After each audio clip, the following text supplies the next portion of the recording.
Om Swastiastu. Selamat pagi Ibu, kemudian selamat pagi teman-teman.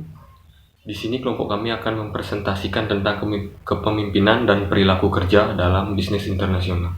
Adapun pokok pembahasan yang kelompok kami bahas, yang pertama adalah perilaku individu, kemudian yang kedua adalah model pengambilan keputusan, yang terakhir adalah kelompok dan tim dalam bisnis internasional.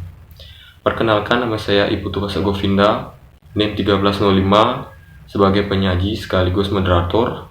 Kemudian akan dilanjutkan oleh penyaji pertama, yaitu Ide Ayu Devi Ananda Gayatri. Saya persilahkan. Baik, di sini saya sebagai penyaji pertama akan mempresentasikan materi tentang perilaku individu. Adapun pokok pembahasan yang pertama yaitu definisi perilaku individu. Perilaku individu dapat diartikan sebagai suatu respon organisme atau seseorang terhadap rangsangan dari luar subjek tersebut. Perilaku individu pada dasarnya dipengaruhi oleh budaya serta lingkungan tempat tinggal seseorang. Setiap negara mempunyai budaya tersendiri, sehingga perilaku individu dari masyarakatnya ditentukan oleh budaya dari masing-masing negara tersebut. Pokok pembahasan yang kedua yaitu tentang dimensi atau variabel yang mempengaruhi perilaku individu. Yang pertama yaitu kelompok variabel individu terdiri dari variabel kemampuan dan keterampilan, latar belakang pribadi, dan demografis. Menurut Gibson tahun 1987, variabel kemampuan dan keterampilan merupakan faktor utama yang mempengaruhi perilaku kerja dan kinerja individu, sedangkan variabel demografisnya mempunyai pengaruh yang tidak langsung. Yang kedua yaitu ada kelompok variabel psikologis, terdiri dari variabel persepsi, sikap kepribadian, belajar, dan motivasi. Menurut Gibson tahun 1987, variabel ini banyak dipengaruhi oleh keluarga, tingkat sosial, pengalaman kerja sebelumnya, dan variabel demografis. Yang terakhir yaitu ada kelompok variabel organisasi. Menurut Gibson tahun 1987, variabel ini terdiri dari variabel sumber daya, kepemimpinan, imbalan, struktur, dan pekerjaan. Menurut Kopelman tahun 1986, variabel imbalan akan berpengaruh terhadap variabel motivasi yang pada akhirnya secara langsung mempengaruhi kinerja pada setiap individu. Sekian presentasi dari saya, selanjutnya akan dilanjutkan oleh penyaji kedua. Om Swastiastu.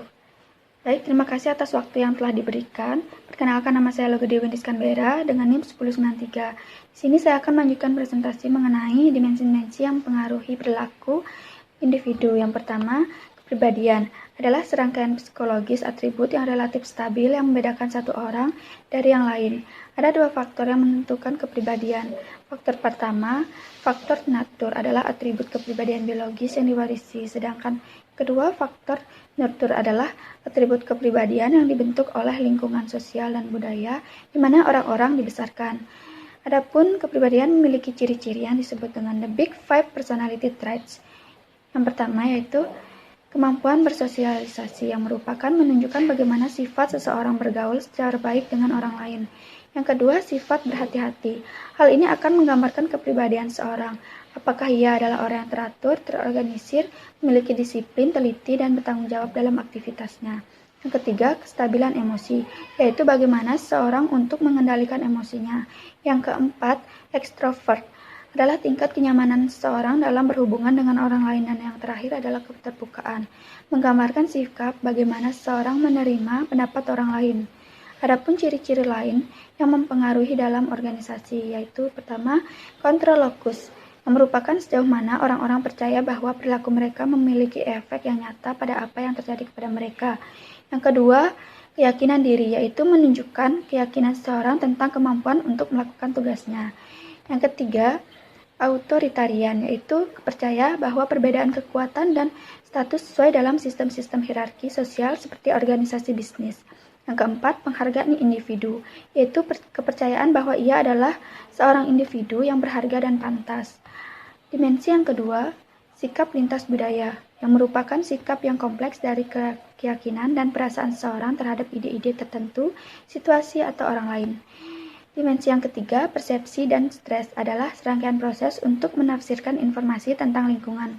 Dimensi yang keempat, motivasi, adalah himpunan keseluruhan dorongan yang menyebabkan orang untuk memilih perilaku tertentu. Motivasi memiliki kategori, yaitu yang pertama, model motivasi berbasis kebutuhan, yang kedua, model motivasi berbasis proses, dan yang ketiga, model penguatan.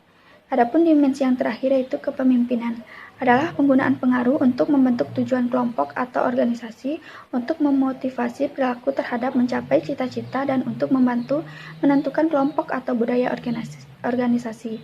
Baik, terima kasih atas kesempatan yang telah diberikan. Perkenalkan, nama saya Niputu Sinta Karisma Dewi dengan NIM belakang 1052 akan melanjutkan presentasi mengenai model pengambilan keputusan.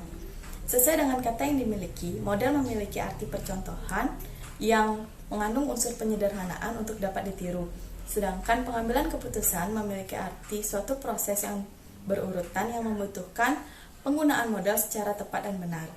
Para ahli telah terus mempelajari mengenai bagaimana cara dan juga pendekatan yang digunakan oleh para pengambil keputusan, baik yang berhasil maupun yang tidak berhasil, terutama untuk pengambilan keputusan yang bersifat problematis dan juga kompleks. Adapun pendekatan yang digunakan untuk menilai suatu keputusan terdiri atas pendekatan yang bersifat pragmatis dan juga pendekatan yang bersifat prosedural.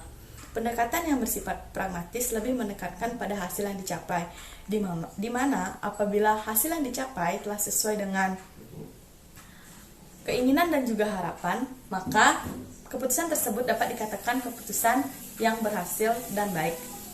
Namun begitu juga sebaliknya, apabila hasil yang dicapai tidak sesuai dengan harapan dan keinginan, maka keputusan tersebut dapat dikatakan keputusan yang tidak berhasil.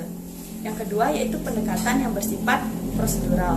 Pendekatan ini lebih menekankan pada proses dan tata cara pengambilan keputusan yang kemudian berkaitan dengan teknik dan juga modal pengambilan keputusan. Pelaksanaan dalam pendekatan ini yaitu dengan menilai apakah suatu keputusan sudah baik atau belum berdasarkan cara yang ditempuh untuk menentukan sebuah pilihan. Selanjutnya yaitu mengenai model pengambilan keputusan. Model pengambilan keputusan terdiri atas beberapa model. Yang pertama yaitu model rasional. Model rasional disebut juga dengan metode rasional, di mana pada model ini lebih ditekankan pada pengembangan pola pengambilan keputusan yang bersifat universal. Artinya, keputusan harus diambil setepat-tepatnya. Pada model ini, fokus perhatian dipusatkan pada hubungan antara tujuan dan sasaran dari si pengambil keputusan. Jadi, keputusan diambil untuk memenuhi maksud dari pengambil keputusan. Yang kedua yaitu model inkremental. Model inkremental merupakan model pengambilan keputusan yang menghindari berbagai jenis masalah dan harus dipertimbangkan. Model ini umumnya digunakan oleh para pejabat pemerintah dalam membuat keputusan sehari-hari. Yang ketiga yaitu model agregatif. Model agregatif disebut juga metode agregatif, di mana model ini banyak digunakan oleh para konsultan dan juga staf yang merumuskan kebijakan politik. Yang keempat yaitu model keranjang sampah, di mana dalam model keranjang sampah ini tidak sesuai dengan teori-teori pada model rasional dan juga model rasional inkremental, karena pada model ini lebih memusatkan perhatian pada karakter dari pengambilan keputusan yang terdiri atas isu-isu yang berasal dari partisipan dan juga permasalahan yang muncul pada saat itu. Yang kelima yaitu model pengamatan terpadu atau mixed scanning. Para ahli berpendapat bahwa pelaksanaan model mixed scanning ini dilakukan dengan pengambilan keputusan-keputusan yang bersifat fundamental dibuat setelah terlebih dahulu dilakukan pengkajian terhadap berbagai alternatif yang relevan dan kemudian dikaitkan dengan tujuan dan sasaran dari organisasi. Yang kelima yaitu model optimasi. Sasaran yang ingin dicapai dalam model optimasi ini adalah dengan mempertimbangkan bahwa segala keterbatasan yang ada dapat mencapai tujuan organisasi yang terbaik dan yang paling memungkinkan. Baik, sekian yang dapat saya presentasikan mengenai model pengambilan keputusan. Untuk selanjutnya akan dilanjutkan oleh rekan saya. Baik, terima kasih atas kesempatan yang diberikan kepada saya. Perkenalkan, saya Igusti Madi Priamada Putra, NIM 1817051008. Pada kesempatan kali ini, saya akan menjelaskan mengenai kelompok dan tim dalam bisnis internasional. Kelompok-kelompok dalam organisasi secara sengaja direncanakan atau sengaja dibiarkan terbentuk oleh manajemen selaku bagian dari struktur organisasi formal. Kendati begitu, kelompok juga kerap muncul lewat interaksi antar pekerja di dalam organisasi dan perkembangan kelompok jika interaksi tersebut berhubungan dengan norma perilaku mereka sendiri. Dengan demikian, terdapat perbedaan antara kelompok formal dan kelompok informal. Kelompok formal. Kelompok ini dibangun selaku akibat dari pola struktur organisasi dan pembagian kerja. Contohnya, pengelompokan kegiatan-kegiatan pekerjaan yang relatif serupa ke dalam satu kelompok. Kelompok ini merupakan hasil dari sifat teknologi yang diterapkan perusahaan dan berhubungan dengan cara bagaimana suatu pekerjaan dilakukan. Kelompok juga terjadi tatkala sejumlah orang pada tingkat atau status yang sama dalam organisasi memandang diri mereka sebagai satu kelompok. Contohnya kepala-kepala departemen suatu perusahaan industri baja atau kepala-kepala dinas suatu kabupaten atau guru-guru. Kelompok formal cenderung permanen, kendati terdapat perubahan anggotaan aktualnya.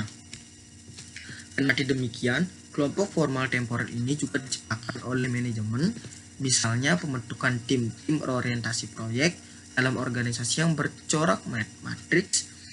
Kelompok kerja formal dapat dibedakan lewat sejumlah cara, semisal berdasar keanggotaan, tugas yang dilakukan, sifat teknologi, atau posisi dalam struktur organisasi. Kelompok informal. Di dalam struktur organisasi formal selalu terdapat struktur informal.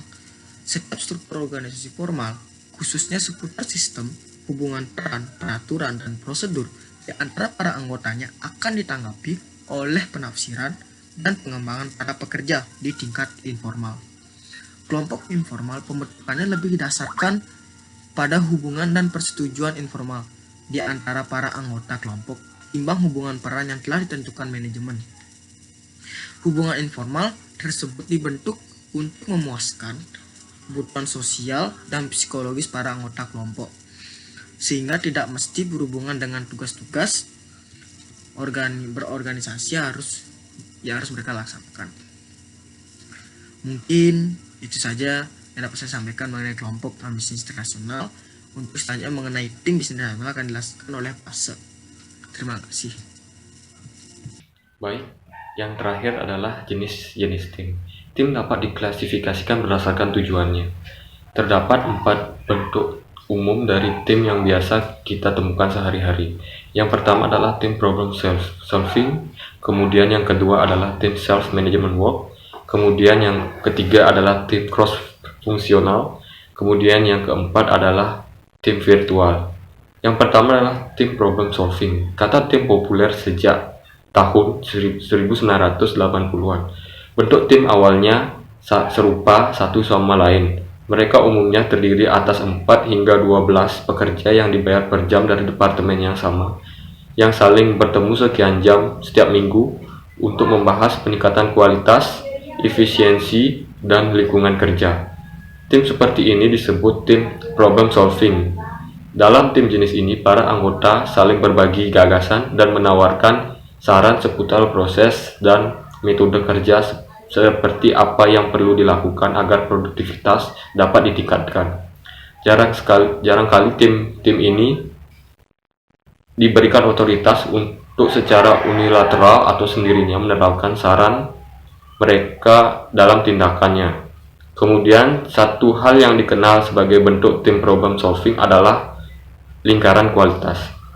Ini merupakan tim kerja terdiri atas gabungan 8 hingga 10 pekerja dan supervisor saling berbagi gagasan, wilayah kewenangan, dan bertemu secara teratur guna mendiskusikan masalah-masalah kualitas pekerjaan mereka, menyelidiki sebab-sebab masalah, dan merekomendasikan penyelesaiannya. Kemudian yang kedua adalah tim self-management work. Tim self-management work sudah ada di jalur yang benar, tetapi mereka tidak beranjak jauh dalam perlibatan pekerja dalam proses pembuatan keputusan, apalagi implementasi yang berhubungan dengan suatu pekerjaan. Kekurangan ini mendorong eksperimen dari tim yang benar-benar otonom, yang tidak hanya mencorak problem solving, melainkan juga menyelesaikan dan punya kewenangan penuh atas hasil-hasilnya. Tim self-management work umumnya terdiri dari 10 hingga 15 orang yang mengambil alih tanggung jawab dari para supervisor. Kemudian yang ketiga adalah tim cross-fungsional. Jadi menurut Robbins, Custom Research Inc., firma riset pemasaran di Minneapolis, Amerika Serikat, secara historis telah mengorganisasi departemen-departemen yang bersifat fungsional, tetapi manajemen senior menyimpulkan bahwa departemen tersebut tidak mampu memenuhi kebutuhan yang berubah-ubah dari klien-klien firma. Akibat dari hal tersebut, firma ini menggagas bentuk satu tim lintas departemen yang bertujuan meningkatkan komunikasi dan penelusuran catatan kerja yang akan membawa pada peningkatan produktivitas dan kepuasan klien. Kemudian organisasi ini mencerminkan tim cross-fungsional. Tim ini terdiri atas pekerjaan-pekerjaan dari tingkat hierarki yang serupa tetapi beda wilayah pekerjaan. Mereka bergabung bersama guna menyelesaikan suatu pekerjaan. Kemudian yang terakhir adalah tim virtual. Tim ini yang telah dibahas melakukan pertemuan face-to-face. Tim virtual menggunakan teknologi komputer guna menghubungkan orang-orang yang terpisah secara fisik guna mencapai sasaran bersama. Teknik ini tersebut memungkinkan orang saling bekerja sama lewat metode online. Kendali mereka dipisahkan yurisdiksi negara bahkan benua. Tim virtual dapat melakukan lebih banyak hal ketimbang tim-tim lainnya, terutama dalam hal berbagi informasi, pembuatan keputusan, dan perampungan pekerjaan. Mereka terdiri atas anggota dan organisasi yang sama atau terhubung ataupun hubungan anggota organ dalam para pekerja dari organisasi lain semisal supplier ataupun partner dalam suatu perusahaan. Baik, sekian dari presentasi kelompok kami. Kami akan lanjutkan dengan sesi diskusi. Jika ada yang bertanya bisa langsung menanyakan kepada kami lewat chat ataupun lewat Google Classroom. Terima kasih. Saya ucapkan Om Santi Santi Santi.